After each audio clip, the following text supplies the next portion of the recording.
Hi, this is Joel Rosenberg, editor-in-chief of All Israel News and our sister site, All Arab News. And I'm here with Fleur Hassan-Nahoum. She is the deputy mayor of Jerusalem. And as in my previous interview, I explained that I first met her at a wonderful event with Evangelicals, Latino Evangelicals, overlooking the hotel, the Western Wall. We got to have coffee together in Dubai as she was doing outreach to bring Muslim tourists. So she has a heart for the Evangelicals. She has a heart for the Muslims, and I'll do links in this interview to more about her. But Fleur, in this second part of the interview, I just want to ask you, big picture, why do you love Jerusalem? I mean, seriously, like not just not political, like the cultural, the religious, and what is your message to Evangelicals who, okay, right now we can't come, but we've come when there were suicide bombers and there were wars and rockets. And so we're committed. What's your message? And just take a few minutes to talk your heart to them. So I want to say, and this is something that I actually said at the prayer breakfast a few months ago, that this is an especially difficult time, precisely because of what you've just said, Joel. Throughout our wars and our urban warfare situation, the intifadas, and the downside of Israel, the evangelical community always could come and always came. The good and the bad, they always came. And this is the first time in our history that non-citizens, including Jews from all around the world, cannot make it. And this is why this is particularly painful for Jerusalem. Why is Jerusalem so special? Jerusalem is a 3,000-year-old city that was built by King David. And the reason why Jerusalem was built here, why King David built the capital of his kingdom in Jerusalem, because it was an area that didn't belong to any one tribe. It was kind of the public area. You have Judah down the road and Benjamin down the road, but the area of Jerusalem didn't belong to any one tribe. And King David specifically created the capital of his kingdom in Jerusalem so that everybody would be able to gather and feel at home, because it didn't belong to any of the 12 tribes. And so I guess that for me, what's special about Jerusalem is that our very DNA is one of ingathering and is one of diversity. Mm. One of the most important things for me is for Jerusalem to stay Jerusalem. Jerusalem's got its own character. It's got its own beating soul. But for us to stay genuine to who we are, we have to have that diversity, and we have to be the city, which is not only the capital city of the state of Israel, the capital city of the Jewish people all around the world, but it's also in the heart and soul of Christians and Muslims. And we have to remain that kind of open, accepting, open-armed city where everybody feels at home, because this was the original purpose of Jerusalem. It's the words Jerusalem in Hebrew, Yereh Shalem, which means you will see perfection, wholeness.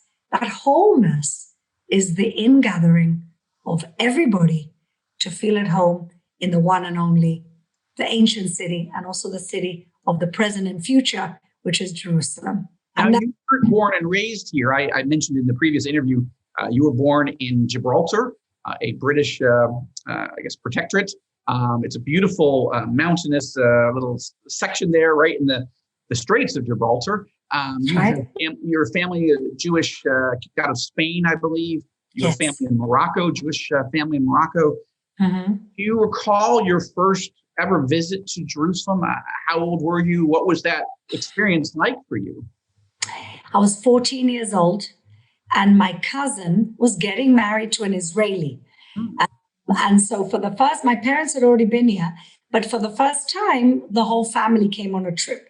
Remember, this is the 80s, and this was a time when the first Intifada was happening, which wasn't as cruel as the second Intifada, but it was still very worrying. And so my first cousin was getting married. My family, she's from Morocco. She met Ashkenazi boy on a tour, and they fell in love and they decided to get married. They were only 22. So we all came, and I felt something when I got here, and I knew I was going to come back.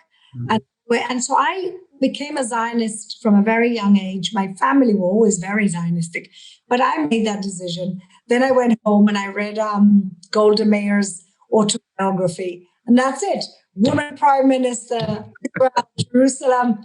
Look how close you are now. Wow. I'm sold. I'm not that close.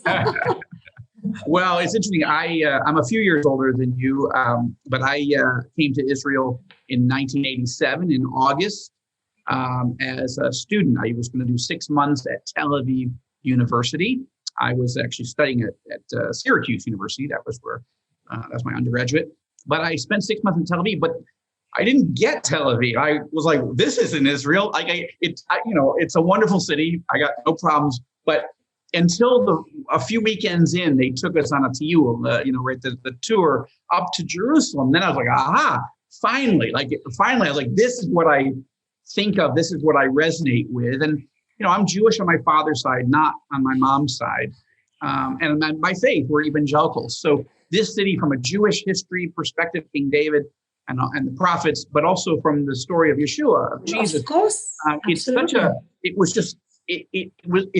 It's almost surreal. When we bring evangelicals, we brought thousands over the years. They've read it so much. They know they feel like they know the city and the country from the Bible, but they can't believe there's really street signs that say this way to Jerusalem or this way to Nazareth. And the stations of the cross in the old city, the stations of the cross, the churches. What's beautiful, I think, about Jerusalem is that all the layers of history, layers, there is a testimony of every period of history here. And that's very rare, and everything lives with everything else. And I'd like to think it lives in harmony. Sometimes the reality is not that, but that's what we try to achieve. It's Gadol, right? It's a great challenge, but it requires leadership. This is a city that needs leadership and has developed some great leaders over time. And so as we pray for the peace of Jerusalem, I encourage Christians all over the world and Jews and Muslims and others who are watching us to be praying for the leaders, yourself included. As we close, just tell us a quick moment about the mayor of Jerusalem, your boss, and what should we know about him? So Moshe Leon is a really wonderful man. He was a city council member. When I was a city council member, we became great friends. And he is he is somebody who is very, very talented at balancing what sometimes can be contradictory interests from the contradictory groups. You have the ultra-Orthodox who are 50% of the council, even though they're 25% of the population here. You have the Arab population of the city, which is 40%.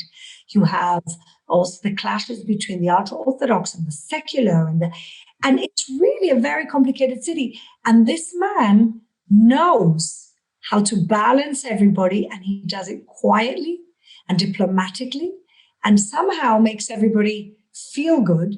And at the same time, is cleaned up the city, is building the city, heavy infrastructure, more apartments so young people don't have to leave. And so I'm very privileged to be working for him, with him. And really, I couldn't ask for a better boss. I'm thrilled that I get to serve in his condition. Well, since Moshe wasn't the real Moses, the original Moses was not allowed to come into the country, it's good to have Moshe at the top here in Jerusalem.